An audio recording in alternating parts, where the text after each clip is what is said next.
Suresh productions సంస్థ నిర్మించిన చిత్రాల్లో ఎక్కువగా హీరోగా నటించిన ఘనత నటభూషణ శోభన్ బాబుదే.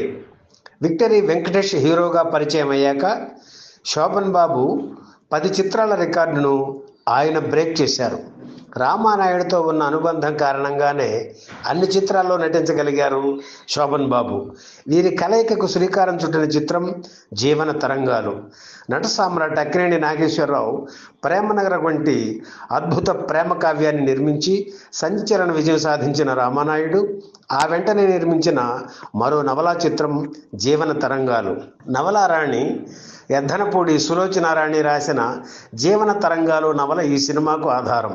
ఆంధ్రజ్యోతి వారపత్రికలో ఇది సీరియల్గా వచ్చింది. ఈ నవలను అత్యద్భుతంగా తెరపై మలిచారు దర్శకుడు తాతినేని రామారావు. నవలకు లభించిన ఆదరణ కారణంగా కథా విధానం, పాత్రల తీరు ఎక్కడా మార్చకుండా చాలా మార్పులు చేశారు. నవలలో ఎక్కువగా ఉన్న చందు పాత్రను సినిమాలో తగ్గించారు. ఈ పాత్రను కృష్ణరాజు పోషించారు. నవలలో చందు చేసే బీభత్స భయానక పనులు చిత్రంలో కనిపించవు. ఆ పాత్ర మీద సానుభూతి పెరగడానికి ఈ మార్పులు కారణమయ్యాయి. అలాగే నవలలో వేణుగోపాలరావు పాత్ర పాఠకుల ఆదరణ నోచుకోలేదు. సినిమాలో గుమ్మడి ఆ పాత్ర పోషించారు. ప్రేక్షకుల అభిమానాన్ని పొందే విధంగా ఆ పాత్రను సినిమాలో తీర్చిదిద్దారు. ఇక లక్ష్మి పోషించిన లావణ్య పాత్రను నవలలో ఉన్నట్లు కాకుండా స్వేచ్ఛా విహారిగా చూపించారు. ఆవిడపై చిత్రీకరించిన నందామయ్య గురుడ నందామయ్య పాట ఇప్పటికీ వినిపిస్తుంటుంది. తెలుగు సాహిత్యాన్ని రచయిత్రులు ఏలుతున్న రోజులవి. నవలా నాయకిగా కళాభినేత్రి వాణిశ్రీకి మంచి పేరు ఉండేది.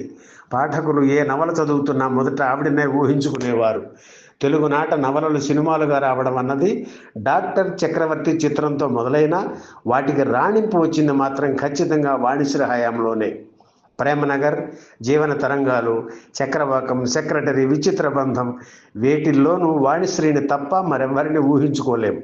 మహానటి సావిత్రితో తనని జనం పోల్చడం మొదలుపెట్టగానే తనకంటూ ఒక ప్రత్యేకత ఉండాలని సన్నపడటం మొదలుపెట్టారు వాణిశ్రీ.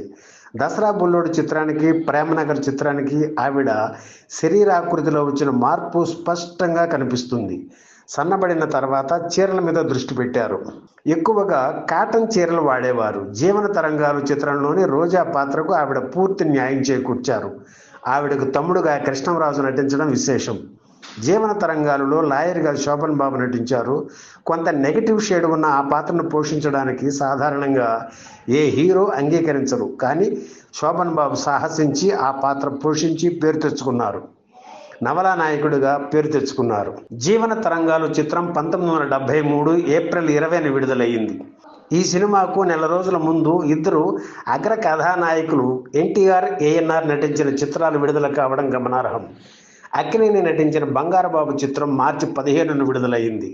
అలాగే ఎన్టీఆర్ నటించిన దేశోద్ధారకులు చిత్రం అదే నెల 29న రిలీజ్ అయింది. బంగారబాబు చిత్రం 40 కేంద్రాల్లో 50 థియేటర్లలో విడుదలయ్యి మొదటి వారం 11,50,000 రూపాయలు వసూలు చేసి కొత్త రికార్డు నెలకొల్పింది.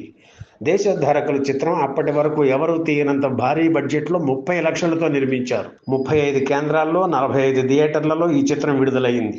తొలివారం 12 లక్షలు, 30 రోజులకు 30 లక్షలు వసూలు చేసి అప్పటి వరకు ఉన్న అన్ని రికార్డులను అవలీలగా దాటేసింది.